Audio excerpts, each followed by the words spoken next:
What is going on, guys?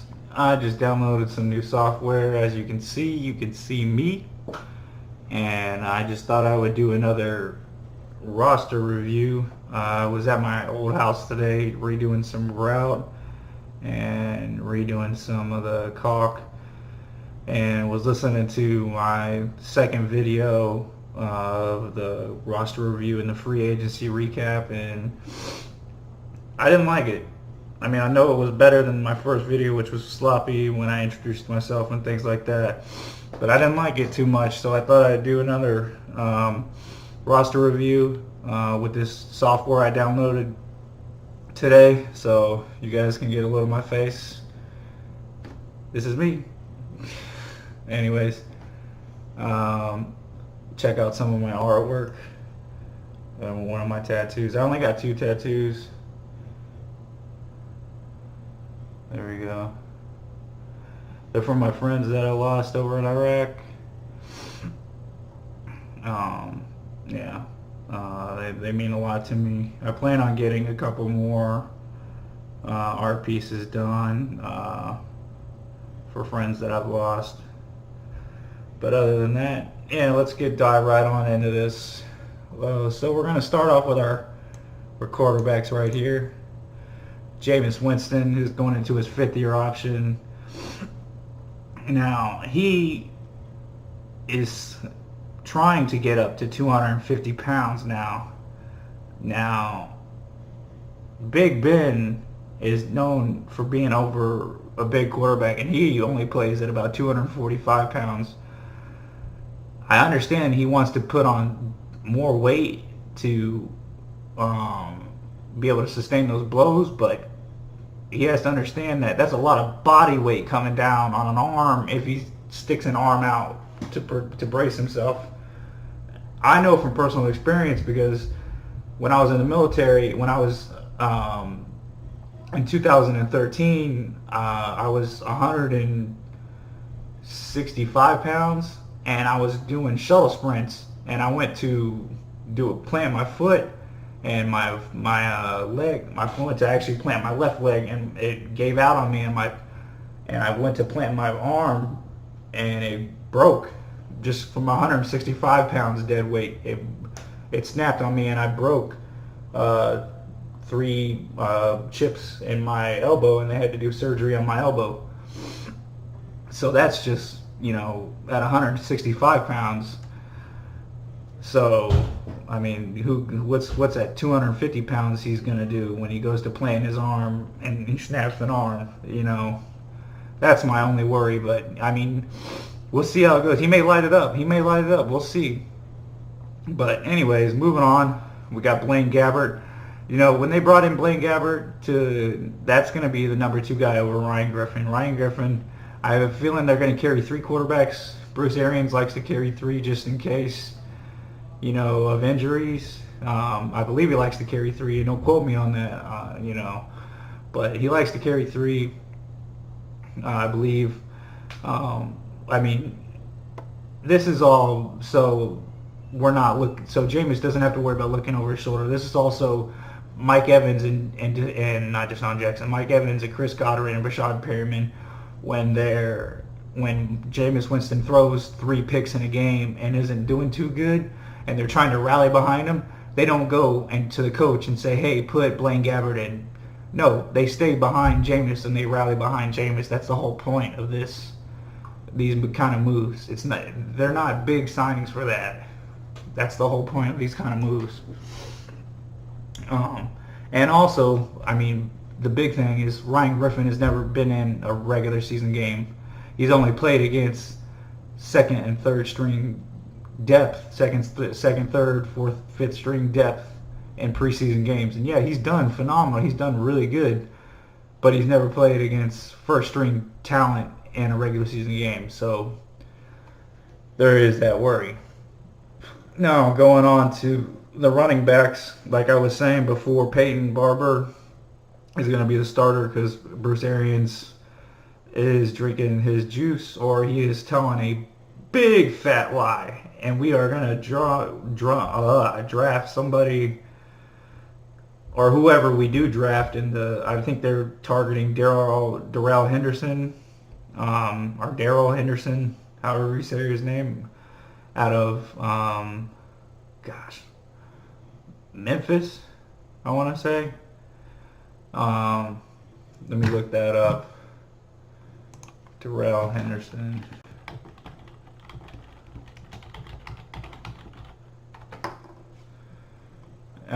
They're really, yep, out of Memphis. That was right. So they're really high on him on day 3, I believe, is what they're gonna get. And I don't know how they feel about Ronald Jones. I know Sean Wilson and Dare Ogunbowale. I know I butchered the crap out of that. I know that they are going to be going at it for special teams because Dare, Bruce Arians mentioned him at putting him back at kick return, and I think he did a little bit of that last year anyways, and he did pretty good at whenever he was put in the game, wherever he was put in the game, he did decent. For a depth player, he did really good for a depth player. And he's a big back, too. He's 5'11", 215. I mean, he's out of Wisconsin. I mean, those are some corn-fed dudes. Some corn-fed mother truckers, you know what I'm saying? And then, of course, we got Andre Ellington, basically the next Jaquiz Rogers. He's basically the size of Jaquiz Rogers, just a little bit bigger. He's 5'9", 199. Jaquiz Rogers was like 5'7", 185. Or not 185, like 5'7", 205, 5'7", 200 or something like that. But anyways, now let's move on to receivers. I'm gonna get too boring over here. Mike Evans gonna be toting the rock again. By the way, all these stats are not stats. All this website is off of rosterresource.com. I'll have the link in the description of the YouTube video. Chris Godwin, oh my gosh, get him on your fantasy team. I know he's probably not going to be projected to go till like the 5th round, but I'm telling you, I would pick him up. I'm going to draft Mike Evans first pick. That's what I did last. No, I got Julio Jones and then I got Mike Evans. And I ended up going into, I did really good. I was in the playoffs and I went to the second, the championship for the losers. Or not the losers championship. I went to the losers, or the championship. I don't know. Anyways, I went to the championship game, lost, so I went to that championship. So I went to that the losers of the championship losers or whatever. Anyways, but Chris Godwin, oh my gosh, I cannot wait to see, because he is the next Anquan Boldin. I know he's moving in the slot to take over that, kind of like what Larry Fitzgerald was doing. But before Larry Fitzgerald was doing that, Anquan Boldin was in there. That's the reason they moved Larry in there, to take over for Anquan Boldin. Anquan Boldin, when he caught the ball, he turned into a wrecking ball, and that's how Chris Godwin plays. He catches the ball, he turns into a wrecking ball. He turns into a raging bull. Look at Anquan Boldin's highlights when he was in Arizona, and even when he was in Baltimore. When he was in Baltimore, when they won the Super Bowl. When he catches the ball, he just starts putting dudes on their butts. He is ridiculous. He stiff arms. He just puts his head down. He keeps his feet. He keeps his legs. High knees, high knees, high knees. He keeps them knees moving. He keeps them legs moving. He's ridiculous. And I'm a big Florida State fan. I remember Anquan Boldin coming out of college. He's ridiculous. Chris Godwin's got great size, 6'1", 210. Great size for that. And then we got Brasad Perriman, who's going to be a big deep threat. 0 dropped balls last year. He only caught 13 or 16 targets, but he had 0 dropped balls. So that's good, and he had 21.6 yards per catch. He's 6'2", 218. That's great size. That means it's a big body. That's what Jameis Winston needs. He needs a big body receiver that's a deep threat. Because he needs somebody that's going to be able to... He needs a big body that he can throw the long ball to, not a short body like Deshaun Jackson. And then looking at the rest of the receivers, we got Bobo Wilson and Justin Watson and KJ Brent. Bobo Wilson, we'll see what he can do. He's going to be a good, versatile player. He had a good coming on the last half of the year, especially in the middle of the year too. He had some good games. Justin Watson, I'm looking out for him because somebody's gonna take over that. Bobo Wilson or Justin Watson, somebody's gonna take over that Humphries role of being the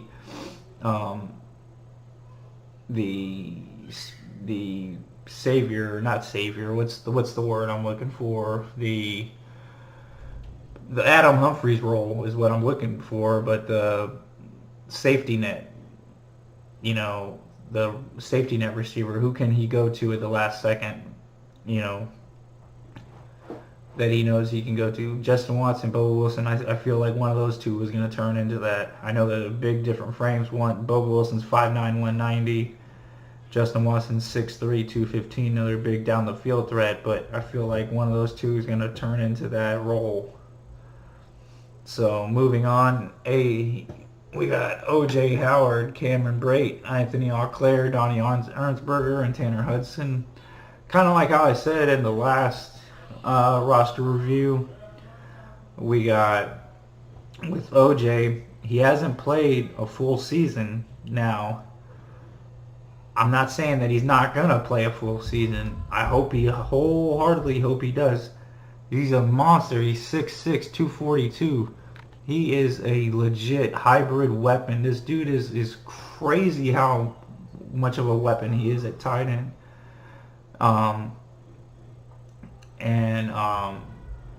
He's only 24 years old. But because he hasn't played a full season, I don't want the Bucks to get rid of Cameron Brate because I think we need a solid number 2 tight end. It's almost like you want, if you have a quarterback who's really good quarterback, but he's got injury-prone history, he doesn't usually make it a full season, and you want to have a good, like the Eagles, what the Eagles were doing with Nick Foles, you want to do that with Cam Brate, with O.J. Howard almost, in case O.J. Howard goes down, because Cam Brate, and because, well, I mean, the crappy part is Bruce Arians doesn't usually run more 2 tight end formation. He doesn't do a lot of 2 tight end formations because he doesn't usually run a lot of formations with tight ends. Doesn't usually do a lot with his tight ends, but now he's open to doing it because he's got such a weapon and O.J. Howard and things like that, and he knows what Cameron Brate can do. But it's almost wanting to have a backup tight end, a good backup tight end, and Cameron Brate just in case O.J. Howard goes down because he's such a weapon. Now, Cameron Brate can't do the same things that O.J. can, but he can do some of them. He can stretch the field a little bit, and he's a solid target, and he's obviously a huge, good red zone threat. He's 6'4", 245, and he's a smart player. He's out of Harvard. Anthony Auclair is just a really good blocking tight end, and he's okay with his hands. Out of Canada. All right, moving on to the line, offensive line. We got Donovan Smith, Ali Marpet, Ryan Jensen, Caleb Benenoch, DeMar Dotson, our new guy, Earl Watford, Alex Kappa, Mike Litke, Evan Smith, and Cole Boozer. With Earl Watford, he's going to be in all over the line guy. He's been on, I believe, 4 or 5 teams in the past 2 years, which isn't that good. And there's not too good of things to say about him except for the fact that he's versatile. He's gonna be the step up over Evan Smith, I believe, if we even keep Evan Smith. Caleb Beninock's going to right tackle, even though it shows him up on here as right guard. Let's see. I'm okay with the Donovan Smith the contract, because it is only for 3 years and it's really only a 2-year guarantee. Bruce Arians, he said if he wins the Super Bowl in year 2, then he's gone. So this team is getting built for only really 2 to 3 years of being really good for Arians, and then he's setting it up. He's setting it up for years on, but he's really only getting it great for right now for Arians for the next 2, for this year, next year, and then possibly the year after. But it's really only for this year and next year. I can guarantee you on that. They're really, because of the way things were this off season, because of the cap and the way cap is going to be next year. Trust me, next off season they're going to be more. They're going to be more aggressive, and then you'll see things work out better. Trust me, I can just tell. But getting back to the line, DeMar Dotson, I can see drafting someone to bring in pressure, or not bring in pressure, not drafting someone, but with bringing in Caleb Beninock over to right tackle. That's going to have actually pressure him into an actual competition, and they might actually still draft someone at right tackle to add competition, because DeMar hasn't really had any competition at right tackle. So we may actually get to see a better DeMar Dotson this year, since they'll actually have competition. And holy crap, I forgot how tall DeMar Dotson is. 6'9", 315. Ryan Jensen is just a mean, nasty center. And I know he gets pegged a lot for playing after the whistle and getting all these extra penalties. But that's because when he played for Baltimore, he played on a nasty offensive line, so refs knew that line was nasty. So he could play like that. When he came down here, the refs knew the line wasn't nasty, so he was getting called for a lot of things that he wasn't getting called for in Baltimore. So you gotta think about those things right there. You gotta think outside the box, people. And I love how when Jameis, there's been a couple times Jameis has gotten hit late. Who's the first person there? Ryan Jensen. That's my man. That's who I want. Your center. You want your center to be the first one to back up your quarterback. And yeah, he may do a little bit aggressive, but guess what? Football's an aggressive game. It's not meant to be played with little ping pongs. It's made to play. It's made to play with shoulder pads and helmets. All right. So let's move on a little bit. Cairo Santos and Philip Anderson are kickers so far right now, with mostly going to be Cairo going to be the main kicker. Let's move on to our defensive line. We have Jason Pierre-Paul, Vita Vea, Gerald McCoy, Carl Nassib, William Golston, Noah Spence, Jeremiah Ledbetter, Bo Allen, Raheem Nunez, Roches, Stevie T. I ain't going to pronounce the rest of his name. I forgot he was back on the team. And, let's see. Gerald McCoy, like I said in the last video, it's up in the air. I thought about this. This could be how they're talking, how Arian said in his press conference, how he hasn't been good. He's been declining over the past 4 seasons.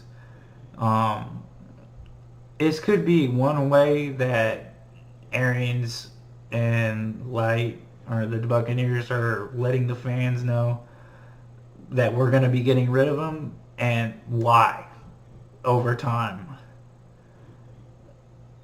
It's over a slow period. Like, they're letting them know now the reason, and then they're going to let them know some more facts, and then come draft time, that's when they'll pull the plug, and it'll be because of a trade. I think that's what it is going to be, and I'm still going with the trade of. I think it's going to be Gerald McCoy for Patrick Peterson, and it's going to be the Bucs send a third round pick to the Cardinals for it. Shoot, it could even be a 5th round pick, or get a 5th round pick back or something. But Joe McCoy for Patrick Peterson and send him a 3rd round. Although I don't know, I'm just to be barking. I don't know. I just really want Patrick Peterson. We need a veteran corner, and I don't know if I have faith in Vernon Hargraves on the outside. I don't know. But yeah, let's go on to more about the defensive line. Carl Nassib, what a steal, man. Okay, this dude, 6'7", 277. I don't know why. Maybe he just was not working out with Cleveland, but he came onto the scene, and I know Vinny Curry did get hurt, but even if Vinny Curry was playing well, Carl Nassib would have still yanked his spot. Oh my gosh.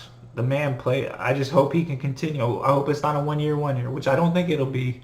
I think it'll. I know he's playing a different position this year. He's going to be more of a stay-up guy. But 70% of defense is 4-down line because you're in nickel. So that means he'll be playing defensive end. I believe so. I'm guessing. I'm just going off of what I hear. I'm no guru. I'm no analyst. I'm just going off. I'm just a YouTuber. And this is only my 3rd video. So, I'm just going off of what I know.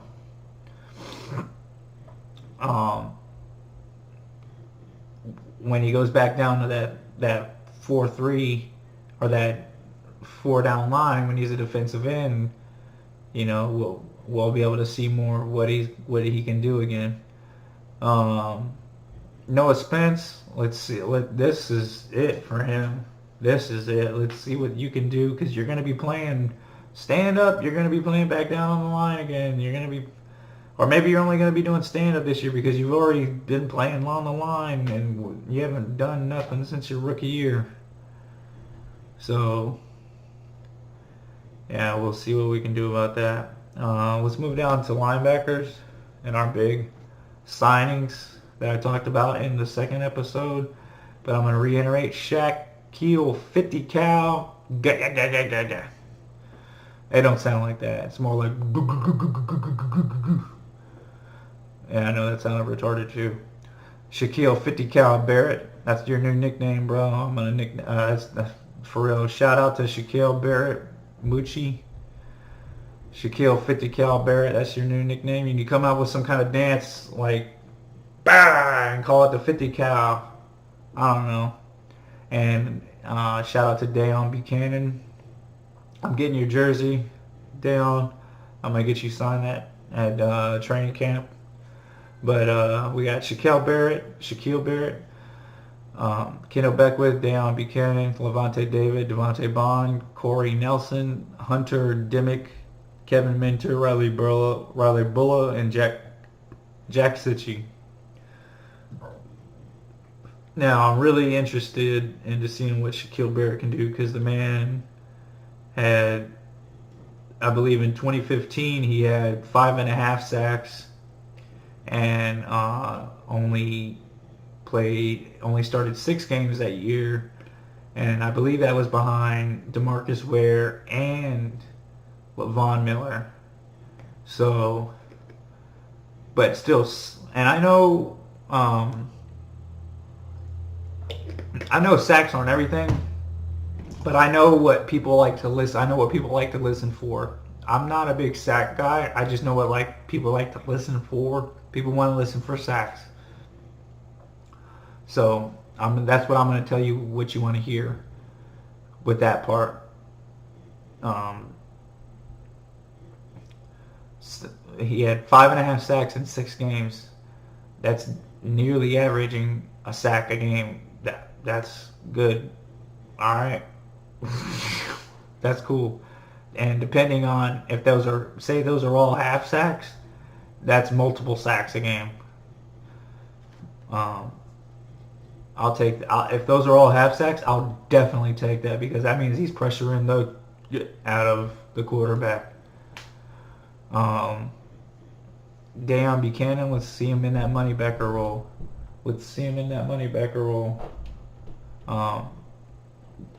Sorry, I thought somebody was coming in my office. I'm excited to see what Levante can do in this. They're talking to Todd Bowles and Bruce Arians is talking about how Todd Bowles is going to be sending them on blitzes like crazy. And back when he played under Schiano, that's what he did a lot. And that's what got him to the Pro Bowl, or almost got him a bunch of Pro Bowl votes. So, I mean, let's see what we can do because he is so underrated. He should have the accolades he should have by now it's so underrated. He's so underrated with what he should have. I mean, he should be a perennial Pro Bowler. He should have had at least a couple of All Pros by now. Hopefully, because of the people around him, he will be a Hall of Famer, but I completely doubt it.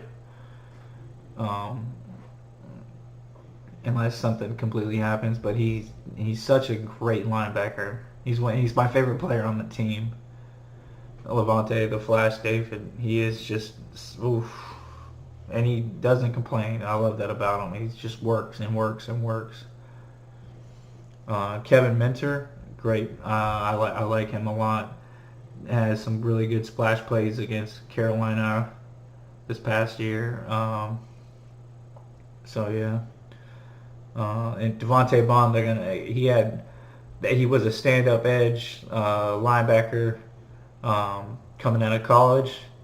Had more sacks than games played. So that's what they're going to put him at. He's 6'1", 235. That's a good build for that. Let's see what he can do in this defense now. All right, now let's go into cornerbacks. All right, we got Carlton Davis, Jordan Whitehead. Or not cornerbacks, let's go to DBs. Carlton Davis, Jordan Whitehead, Justin Evans, Vernon Hargraves, Ryan Smith, Devontae Harris, David Rivers, MJ Stewart, Kentrell Bryce, and Isaiah Johnson. Now, Bruce Arians said that Carlton Davis and Vernon Hargraves are going to be the outside corners because that's what we got right now, what they want to have. I personally thought they would have Ryan Smith and Carlton Davis because those are the two bigger corners that we do have at 6 foot with Ryan Smith and 6'1" at Carlton Davis. Now David Rivers is also 6'1", but he's not that developed as a cornerback as Ryan Smith and Carlton Davis.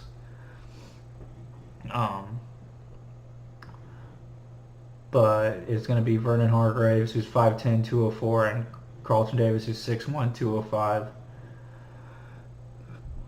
That kind of scares me because I thought Vernon Hargraves did a lot better in the nickel. I thought he was more of a nickel corner, which kind of is rare, is irritating because you drafted in the first round. You usually don't draft a first round cornerback to be your nickel, but it is what it is.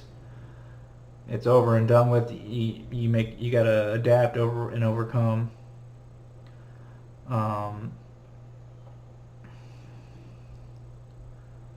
So we'll make it work. That's why I really hope that they make a Gerald McCoy, Patrick Peterson trade. But I know with how stingy Arizona was with letting Arians go, with wanting that late round draft pick, I know it ain't gonna happen. But you never know. You never know. So, all right. And last to talk about is our punter that we signed for 4 years for about $11 million, Bradley Pinion. I believe that's a good idea because Keith Armstrong, our special teams coordinator, specifically said he wants to do. We're going to become a directional punting, directional kicking with our directional punting with our punt scheme, and that's what Bradley Pinion is really good at. And he's also really good at kicking on kickoffs, and he can do field goals from about 65 plus, and he is decently accurate, which means that Cairo doesn't have to try for those, and Cairo just has to work on his accuracy from, 45 in, 50 in. So, yeah. But anyways, guys, thanks for watching the video. Be sure to like and subscribe to get notified when all the new videos come out. Thank you so much for your time. And yeah, that's about it. All right.